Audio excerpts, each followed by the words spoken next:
ఇప్పుడే జీ5 app download చేయండి. చూడండి మీ ఫేవరెట్ టీవీ షోస్ ఎప్పుడైనా ఎక్కడైనా. మమ్మల్ని ఎందుకు పిలిచారు? మీరు గట్టిగా మాట్లాడినా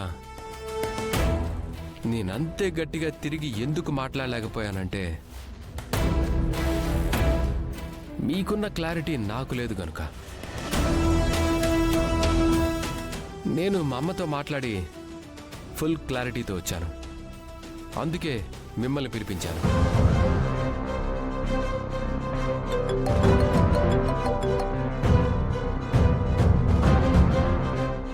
బావగారు ఫోన్ చేస్తుంటే వాళ్ళు కట్ చేస్తున్నారు.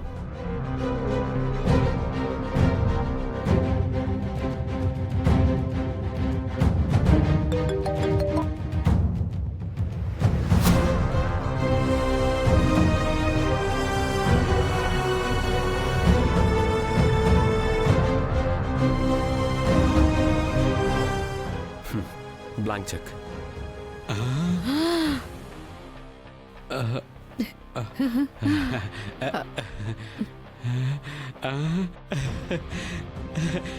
చూడవే, నేను ఈ డబ్బు ఇచ్చినట్టు ఎవ్వరికీ తెలియకూడదు. చివరికి మా చెల్లికి కూడా. మీరు చెప్పొద్దంటే ఎందుకు చెప్తామండి? అస్సలు చెప్పం. ఆ అపూర్వ ఇస్తుందన్న నమ్మకం నాకు లేదు. ఒకవేళ ఇచ్చినా మీరు తీసుకోవద్దు. మళ్ళీ నా చెల్లిని కష్టపెడుతున్నారని తెలిసినా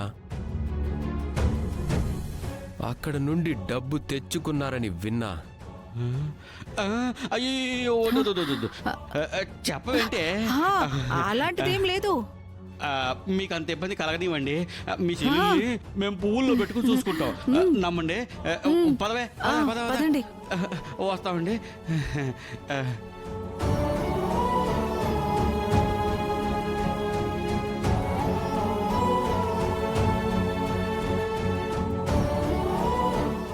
అబ్బబ్బబ్బా, ఇందాక నుంచి వీడెవడో సంపుతున్నాడే. ఎవరండి? అయ్యో బావగారే. అయ్యో, చెప్పండి బావగారు. ఎక్కడున్నారు? పనుండి బయటకు వచ్చాము. విషయం ఏంటో చెప్పండి. మా ఇంట్లో వాళ్ళంతా మీతో కొంచెం మాట్లాడాలి. ఒకసారి మా ఇంటికి వస్తారా? ఇప్పుడే బయలుదేరి వస్తున్నాం. మంచిది, వస్తున్నారు.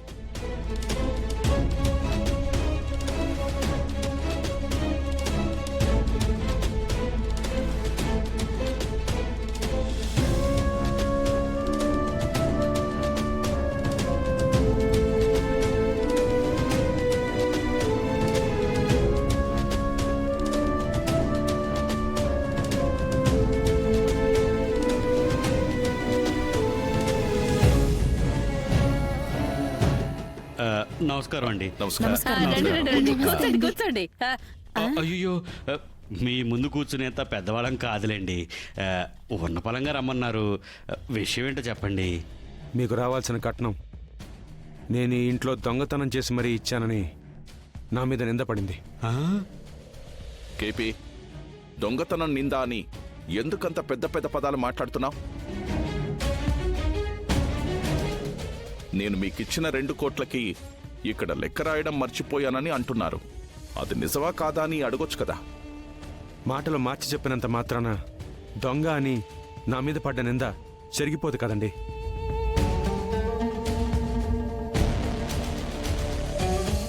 వాళ్ళకు అర్థమయ్యేలా మాట్లాడనివ్వండి.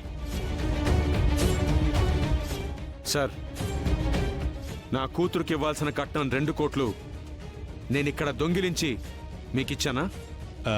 మరీ అంత కఠినంగా మాట్లాడకండి. వినడానికి మాకు కూడా కాస్త ఇబ్బందిగా ఉంది. మీరైతే మాకు ఎలాంటి డబ్బులు ఇవ్వలేదు.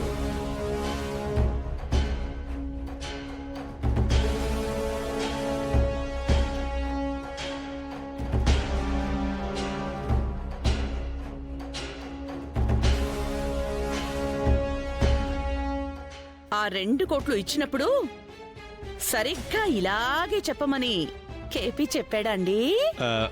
అదేంటమ్మా అలా మాట్లాడుతున్నారు? ఆయన మాకు ఎలాంటి డబ్బులు ఇవ్వలేదు మొర్రో అంటుంటే ఇచ్చి అబద్ధం చెప్పమనడా అంటారేంటి? ఆయన మాకు ఎలాంటి డబ్బులు ఇవ్వలేదండి. చూడండి వెంకటేష్ గారు, మీ మధ్యతరగతి మనస్తత్వాలు నాకు బాగా తెలుసు. డబ్బు కోసం మీరు ఎంతకైనా దిగజారుతారు, ఎన్ని అబద్ధాలైనా అల్లవోకగా అల్లేస్తారు. మీరు ఒకటే అన్నట్టు కూడబలుక్కుని మాట్లాడుతున్నారు కదా. ఎంతైనా మా కేపీ కూడా మధ్యతరగతి నుంచి వచ్చినవాడే కదా. అవును మరి, మా అపూర్వ ఆంటీ పెద్ద తరగతి నుండి వచ్చింది, గోల్డెన్ స్పూన్ తో పుట్టింది. ఇలా మధ్యలో అడ్డుపడి నువ్వేం చెప్పాలనుకుంటున్నావు అమ్మా? మీరు కూడా మధ్య తరగతి నుండి వచ్చారని గుర్తు చేస్తున్నాను.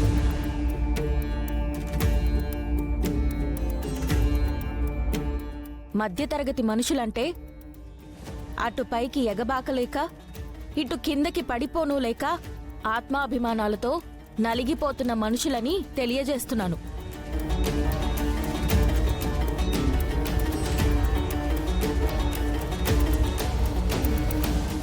నువ్వు చెప్పింది కరెక్టే. మధ్యతరగతి మనుషుల్లో 2 రకాలుంటారు. నేను చెప్పినట్టు దిగజారిపోయేవాళ్ళు ఒక రకం అయితే, నువ్వు చెప్పినట్టు ఆత్మాభిమానంతో బ్రతికేవాళ్ళు ఇంకో రకం. కేపీ వెంకటేష్లు నేను చెప్పిన వర్గానికి చెందుతారు.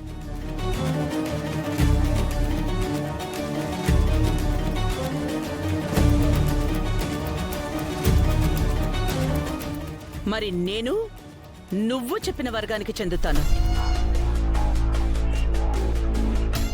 నేనెంత ఆత్మాభిమానంతో బ్రతికానో, ఎంత కష్టపడి స్టేజ్కొచ్చానో మా బావకి తెలుసు.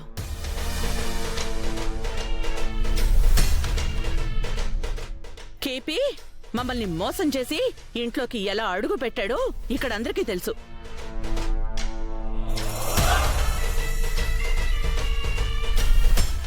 అయినా కేపీని నువ్వింకా సపోర్ట్ చేస్తున్నావంటే, కేపీ కొట్టేసిన 2 కోట్ల గురించి నీకు కూడా తెలుసా?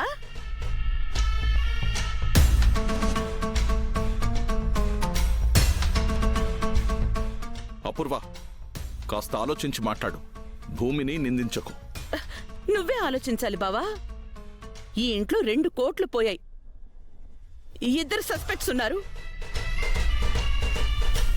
కేపీ డబ్బు తీయలేదంటే కేపీ చెప్పినట్టు నేనే తీశాను అని అంటున్నావు. అది నువ్వు నమ్ముతున్నావు బావా? చచ్చినా నువ్వు అలాంటి పని చెయ్యవు కదా.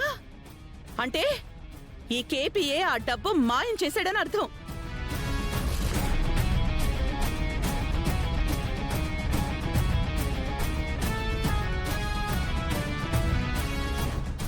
కేపీని ఈ భూమి సపోర్ట్ చేస్తోంది అంటే ఈ భూమి కూడా తెలిసినే కదా బావా అర్థం.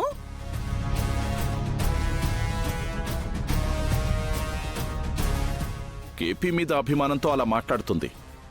అమ్మా భూమి, ఈ విషయంలో నువ్వు ఇన్వాల్వ్ అవ్వద్దు. అది కాదు నాన్న. వద్దన్నాను కదా. వద్దు అంటే వద్దు. జీ5 యాప్ డౌన్లోడ్ చేసి అన్ని ఎపిసోడ్స్ పూర్తి ఉచితంగా చూడండి.